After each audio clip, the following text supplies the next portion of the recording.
Pouvez-vous faire notre lessive, maman? A souri Jessa en me tendant un grand sac de vêtements de spa. Nous avons un massage à 11 h et un brunch après. Elle n'a pas demandé. Elle a assigné. Mes mains étaient encore humides d'avoir rincé la vaisselle quand elle a poussé le sac dans mes bras comme si de rien n'était. Derrière elle, sa mère a ajusté un foulard en soie et m'a adressé un sourire rapide et plat, le genre de sourire qui voulait dire « Nous sommes généreuses rien qu'en vous incluant dans les tâches du matin ». J'ai hoché la tête par habitude, non par approbation. Elles sont parties dans un nuage de parfums et de rires, glissant dans la voiture de mon fils comme si l'air autour d'elles leur appartenait. Je suis resté à la fenêtre quelques secondes après leur départ. Le silence dans la cuisine est devenu oppressant comme de la vapeur. Le sac de linge était plus lourd qu'il n'y paraissait, des peignoirs en éponge, des pantoufles, ce qui ressemblait à un kit d'enveloppement aux algues qui fuyait à moitié à travers une pochette zippée. Mais ensuite, à côté du sac, je l'ai vu, le sac à main de Jessa. Elle l'avait laissé sur le plan de travail de la cuisine, juste à côté du plateau de courrier. Il était élégant, de couleur crème avec des accents dorés et le nom d'un créateur que je ne reconnaissais pas mais que j'ai instinctivement su être cher. J'ai tendu la main, avec l'intention de le déplacer sur le côté, pour le mettre en sécurité. Mais au moment où j'ai touché la lanière, une étrange oppression a serré ma poitrine, pas de la curiosité, mais quelque chose de plus profond, un pressentiment, un avertissement. J'ai marqué une pause, me disant qu'il était mal de fouiller. Mais ensuite je me suis souvenu des dîners auxquels il ne m'avait jamais invité, des week-ends dont j'entendais parler après coup, des remarques passives insinuant que je ne serais pas à l'aise de toute façon, des exclusions silencieuses. Et de la façon dont elle avait dit, « Pouvez-vous faire notre lessive, maman ?» Comme si je n'avais pas d'autre but. Mon pouce a effleuré la fermeture éclair avant que je ne m'en rende compte. À l'intérieur, niché entre une carte cadeau pour le spa et un brillant à lèvres roses, il y avait quelque chose qui m'a noué l'estomac, ma carte de crédit. Celle que j'avais donnée à mon fils il y a des années, uniquement pour les urgences. Celle que je n'avais pas vue depuis des mois. J'ai fixé la carte comme si elle pouvait s'expliquer d'elle-même. La dernière fois que je l'avais vue, je la glissais dans une enveloppe pour mon fils. Il venait de commencer un nouvel emploi. Leur loyer était en retard, et Jessa était encore en convalescence. Uniquement pour les urgences, lui avais-je dit. Mais maintenant, elle était là, chaude de son sac à main, lisse à force d'être utilisée. J'ai ouvert mon ordinateur portable avec des mains qui ne me semblaient pas être les miennes. Le site de la banque a mis une éternité à se charger. L'icône tournante se moquait de moi à chaque seconde. Et puis c'est apparu. 742 $. Serenity Spa. 3,84 $. Lumière, peau et bien-être. 129 $. Brunch au Café Mondo. 2 autres transactions en attente. Les chiffres se brouillaient, mais la douleur derrière eux devenait plus vive. Ce n'était pas un dérapage ponctuel. C'était une habitude, un choix. J'ai fait défiler plus bas. Des plaisirs hebdomadaires nichés entre les dépenses essentielles, des bougies de créateurs, des rendez-vous pour les ongles, une transaction intitulée boutique de cadeaux, hôtel. Pour qui? Ma mâchoire s'est crispée. Je me suis souvenu de toutes les fois où j'étais intervenu. Les 1 500 $ que j'avais virés quand leur voiture était tombée en panne. Le chèque que j'avais fait quand leur chien avait eu besoin d'une opération. Les courses que j'apportais comme par hasard. Le genre de générosité que l'on a par amour, non pas parce que quelqu'un l'a demandé, mais parce qu'ils n'ont jamais eu à le faire. Et pourtant, maintenant, Jessa n'avait rien demandé. Elle s'était juste servie. Aucune conversation, aucune excuse, juste la supposition que je ne dirais rien. Et peut-être que je ne l'aurais pas fait. Peut-être que je l'aurais encore avalé, comme je l'avais fait tant de fois auparavant. J'ai tenu la carte comme si elle m'avait brûlé. Et soudain, je ne me sentais ni vieille, ni fatiguée, ni invisible. Je me sentais prête. J'avais l'intention de fermer le grand sac et de m'éloigner. Vraiment. Mais le téléphone a de nouveau vibré. Il était là, face vers le haut, intact, l'écran encore lumineux. Le fond d'écran était une photo retouchée de Jessa et de mon fils lors de leur voyage d'anniversaire, Tao, je crois. Il ne m'avait jamais invité, il l'avait juste publié plus tard comme si c'était normal. La bannière de notification est apparue avec un texte lent et clair. Un certain Rick. Le message disait qu'elle ferait tout ce que nous lui demanderions. Qu'elle croyait nous aider. C'était signé Rick. Un nom que je ne reconnaissais pas. J'ai appuyé sur la conversation avant de pouvoir me raisonner. Rick écrivait, « Une fois que la maison sera à notre nom, nous pourrons aussi refaire la cuisine principale. » Jessa répondait, « Nous dirons que c'est pour sa sécurité. Pour réduire la taille de son logement. Daniel pourra aider à vendre. » Rick écrivait, « Parfait. Elle est trop douce pour s'opposer. » L'air m'a manqué. Il ne faisait pas que profiter de moi. Il construisait des plans en supposant que je continuerais à dire oui. Ma propre maison. La cuisine pour laquelle j'avais économisé des années afin de la rénover. Le jardin que mon mari avait planté avant de mourir. Ils se le partageaient déjà comme s'il était à eux. J'ai fait défiler plus bas des conversations sur la manière de me gérer, de me faire sentir utile, sur ce qu'il fallait faire si je devenais méfiante. Jessa avait même fait une capture d'écran de mon calendrier une fois, l'envoyant à Rick avec la légende, « Tu penses toujours qu'elle est aux commandes ?» Mes jambes se sont dérobées sous moi. Je me suis assise à la table, le téléphone froid dans ma main. J'ai pensé à toutes les fois où j'avais mis ces commentaires sur le compte de la jeunesse. Tous les moments où j'avais excusé les pics subtils, l'arrogance déguisée en politesse. Et maintenant, c'était là, noir sur blanc. Une trahison avec des émojis et des horodatage. Je n'étais plus confuse. Je ne surréagissais pas. Ce n'était pas un malentendu. C'était de la manipulation. J'ai posé le téléphone comme s'il pouvait mordre. Mon pouls était régulier maintenant. Froid mais sûr. J'avais passé des années à être généreuse. Il était maintenant temps d'être clair. J'ai de nouveau ouvert mon ordinateur portable. Cette fois, non pas pour faire défiler, mais pour protéger ce qui était à moi. J'ai appelé Daniel, mon voisin et l'ami le plus proche de mon défunt mari depuis plus de 30 ans. Il était là quand nous avons coulé les fondations de cette maison. Il connaissait chaque craquement du plancher, chaque amélioration durement gagnée, et il me connaissait assez bien pour ne pas demander pourquoi ma voix tremblait. Il a juste dit, « J'arrive », et il a raccroché. 20 minutes plus tard, il est entré dans la cuisine avec 2 cafés, un bloc-notes jaune, et ce même hochement de tête silencieux qu'il adressait à mon mari quand quelque chose devait être réparé. Nous nous sommes assis à la table comme si nous planifions un jardin. Sauf que cette fois, c'était un nettoyage. D'abord, nous avons appelé la banque. La carte a été annulée. Le compte d'urgence commun que j'avais ouvert après leur première fausse alerte de bébé a été bloqué. Son nom a été retiré. Le nom de Jessa n'y avait jamais figuré, mais j'ai vérifié 2 fois pour en être sûr. Ensuite, nous avons examiné les documents. Le titre de propriété était toujours à mon nom, Dieu merci. L'assurance, les directives médicales, les petites choses auxquelles personne ne pense jusqu'à ce qu'elles comptent. Je les ai déplacés avec mes bijoux et la montre de mon défunt mari dans l'ancien coffre-fort ignifuge que nous gardions sous le lit. Il se trouve maintenant au fond du placard de l'entrée de Daniel. Il comptait sur votre gentillesse, a dit doucement Daniel. Pas sur votre lucidité. J'ai hoché la tête. Je n'ai pas pleuré. Au lieu de cela, je me suis tenu devant la table à linge et j'ai plié leurs peignoirs de spa.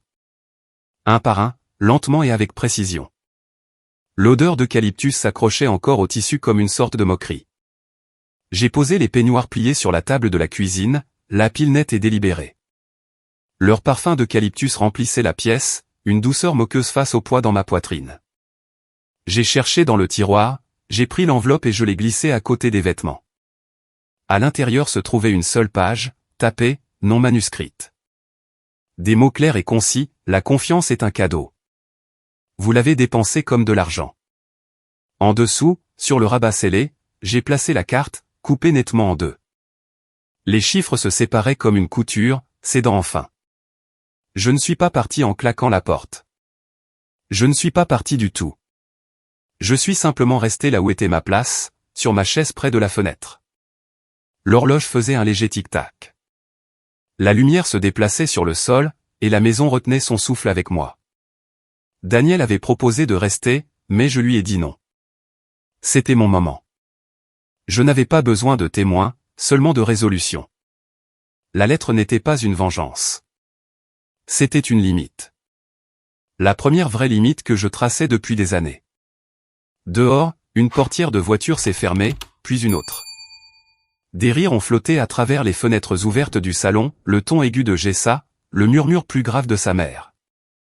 Elle rayonnait encore des huiles et des soins du visage, des heures passées à se faire dorloter à mes frais. J'ai regardé leurs ombres s'étirer sur l'allée, les sacs de courses assortis se balançant à leurs poignets. Le moment semblait étrangement lent, comme le calme avant la tempête. Mes mains sont restées croisées sur mes genoux.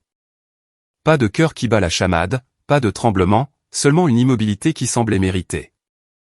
La porte d'entrée s'est ouverte, un flot de parfums et de bavardage se déversant dans la cuisine. Leurs voix se sont adoucies, ont hésité, puis se sont tues. J'ai entendu la pause. La rapide inspiration, le bruit d'un sac frottant contre la table. J'ai gardé les yeux sur la fenêtre, regardant la dernière lueur du jour glisser sur le jardin tandis que des pas traînaient derrière moi, et la pièce se remplissait d'un silence qui n'était plus seulement le mien. La porte d'entrée s'est ouverte en grand avec une bouffée de parfum et de bavardage, les mêmes sons qui les avaient suivis ce matin-là. Le rire de Jessa s'est élevé en premier, vif et insouciant, la voix plus grave de sa mère suivant de près. Les sacs de courses bruissaient les uns contre les autres alors qu'elles entraient dans la cuisine. Puis tout s'est arrêté. Le sourire de Jessa a disparu quand ses yeux ont trouvé la table. La main de sa mère s'est figée en plein geste, tenant encore un sac de boutique par ses poignets en ruban. Mon fils est apparu derrière elle, les clés pendant à ses doigts, la confusion évidente sur son visage alors qu'il contemplait la scène des peignoirs pliés, de la carte déchirée et de l'enveloppe scellée. « Qu'est-ce que c'est » a-t-il demandé. « Je ne comprends pas » a-t-il ajouté quand personne n'a parlé. « Moi, je comprends » ai-je dit doucement, toujours assise près de la fenêtre. Jessa a cligné des yeux rapidement, sa voix devenant douce et aiguë, le même ton qu'elle utilisait quand elle voulait quelque chose. « Maman, ce n'est pas ce que tu penses. » Sa mère s'est avancée, le ton suave et maîtrisé. « Vous comprenez sûrement que nous essayons seulement de gérer les choses pour vous, Corinna. Vous avez été sous beaucoup de stress.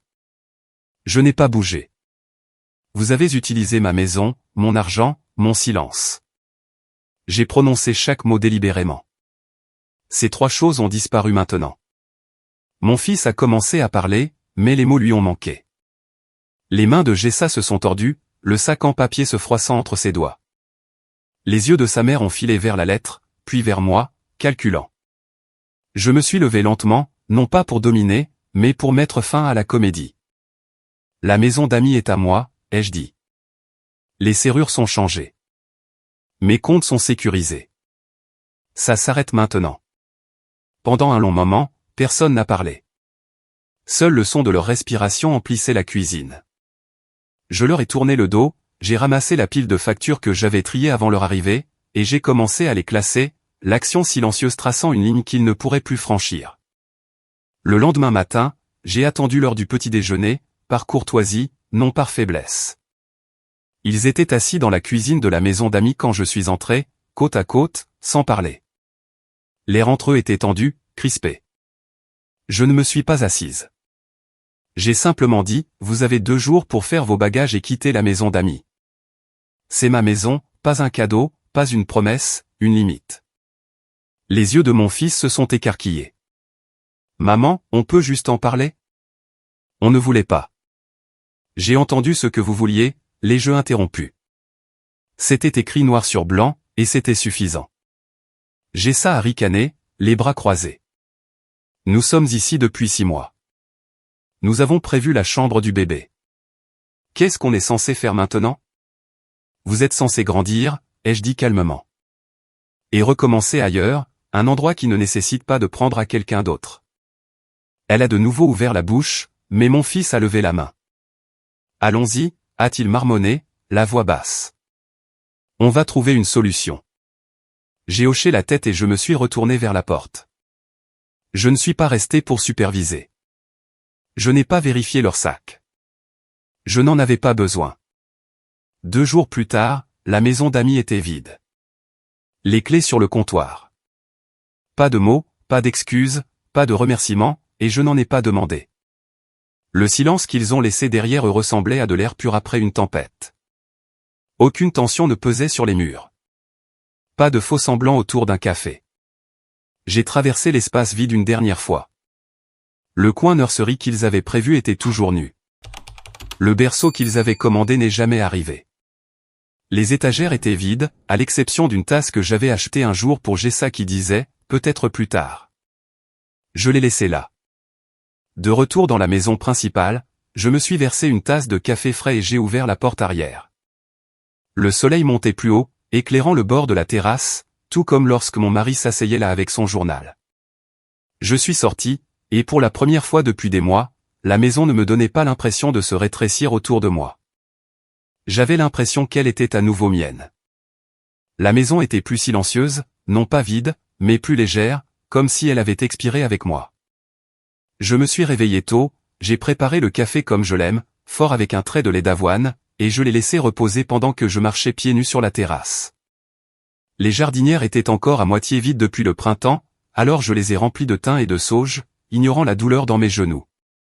L'odeur de la terre, du bois chauffé par le soleil et du café infusé me donnait l'impression d'être chez moi. Je n'ai pas consulté mon téléphone. Pas en premier lieu. Plus maintenant. Daniel est passé plus tard avec un panier de tomates et une blague sur les écureuils qui complotaient contre lui. Nous nous sommes assis dans le jardin et avons ri de choses qui n'avaient rien à voir avec les limites de Bill ou la trahison. Juste des tomates. Juste des écureuils. Juste un bon café et le bruissement des feuilles au-dessus de nos têtes. Jessa a appelé une fois cette semaine. J'ai vu son nom clignoter sur l'écran.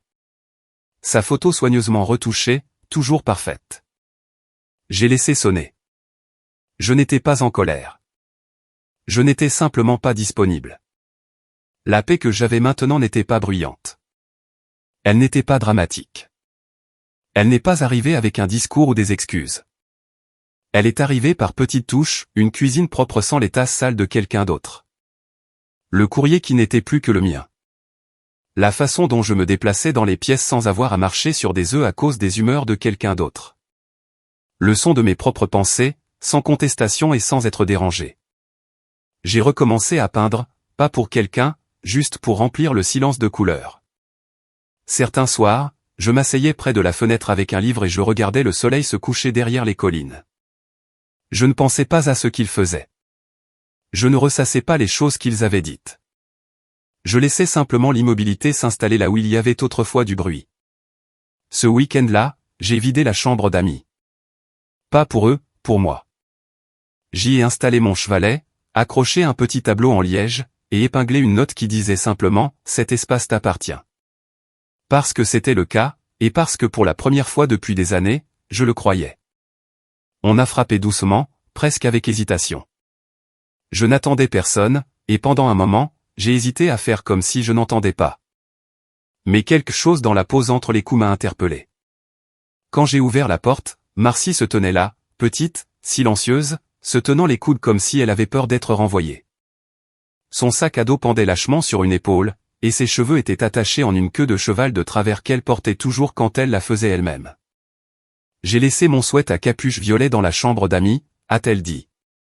Et je voulais juste dire que je suis désolé de la façon dont maman t'a parlé. J'ai senti mon cœur se fendre. Pas de douleur cette fois, mais à cause de la façon dont sa voix a vacillé sur le dernier mot. J'ai hoché la tête et je me suis écarté. Entre. Elle n'a pas couru. Elle a marché lentement, respectueusement, regardant autour d'elle comme si tout avait pu changer. D'une certaine manière, c'était le cas. La tension avait disparu, le poids. Mais sa présence ne l'a pas ramené. C'était juste. J'ai récupéré le sweat dans la buanderie. Il avait été lavé et plié il y a des semaines, mais je n'avais pas pu me résoudre à le jeter dans la boîte avec tout le reste. Peut-être savais-je qu'elle reviendrait le chercher. Tiens, ai-je dit en le lui tendant. Son visage s'est adouci. Elle l'a serré contre sa poitrine comme si c'était plus que du simple coton et du fil. Je suis allé à la cuisine. Tu as faim? Elle a fait un petit signe de tête. J'ai réchauffé un muffin aux myrtilles, celui qu'elle choisissait toujours en premier, je l'ai posé sur une serviette en papier et je l'ai fait glisser sur le comptoir. Marcy s'est assise sur le tabouret et a pris une bouchée, les yeux grands ouverts, comme si elle avait peur qu'il puisse disparaître. Nous n'avons pas beaucoup parlé. Nous sommes restés assises là, le silence s'étirant confortablement entre nous. Je n'ai pas posé de questions sur Jessa. Je n'en avais pas besoin. Certaines choses n'ont pas besoin d'être répétées. Avant qu'elle ne parte, je lui ai tendu un nouveau carnet du tiroir. Pour tes dessins, ai-je dit. Elle a souri. Pas le genre qu'on apprend sur les photos, mais le vrai genre. Je n'ouvrais pas la porte pour sa mère, mais pour cet enfant, je la laisserais déverrouiller à chaque fois. Les mois ont passé comme les pages d'un livre que j'avais enfin le temps de lire. La maison d'amis, autrefois remplie du désordre et de l'arrogance de quelqu'un d'autre, est devenue tout autre chose. La mienne. J'ai peint les murs d'un crème chaud, j'ai ouvert grand les fenêtres et j'ai laissé entrer la lumière. J'ai rempli les étagères de livres de cuisine et de journaux intimes vierges. L'air sentait la cannelle la plupart du temps, ou le pain frais. Parfois, je ne faisais rien du tout, sauf m'asseoir au milieu de la pièce et écouter le silence. Daniel passait de temps en temps avec des choses qu'il pensait que j'aimerais, un ensemble de peintures à l'aquarelle, un bol à mélanger en céramique, un panier de figues du marché. Il ne restait jamais très longtemps, juste assez pour partager une ou deux histoires et me rappeler que certains hommes deviennent plus doux avec l'âge, pas plus durs. Marcy venait le week-end. Nous avons fait des scones une fois, et elle a insisté pour leur donner la forme d'étoile. Son rire remplissait l'espace si facilement qu'il était difficile de croire à quel point il avait été silencieux autrefois. Il y avait des rappels, bien sûr, des fantômes d'habitude que j'avais longtemps confondus avec de l'amour. J'ai gardé un des peignoirs de Jessa, celui en soie qu'elle laissait toujours draper sur les chaises, non pas pour m'accrocher à elle, mais pour me rappeler ce que je n'avais plus à porter. Il était suspendu au fond du placard de l'atelier, intact. Et le panier à linge, il était dans le coin, vide, léger. Autrefois, ce panier avait contenu le poids des désordres, des besoins, des projets des autres. Maintenant, il ne contenait que ce que je choisissais de mettre à l'intérieur. Ce matin-là, en pliant mon tablier et en le posant soigneusement sur le comptoir, j'ai de nouveau regardé le panier et j'ai souri. Je ne lave pas ce qui ne m'appartient pas. Et cette vérité, simple, claire et méritée, était plus libératrice que toutes les excuses que je n'ai jamais reçues.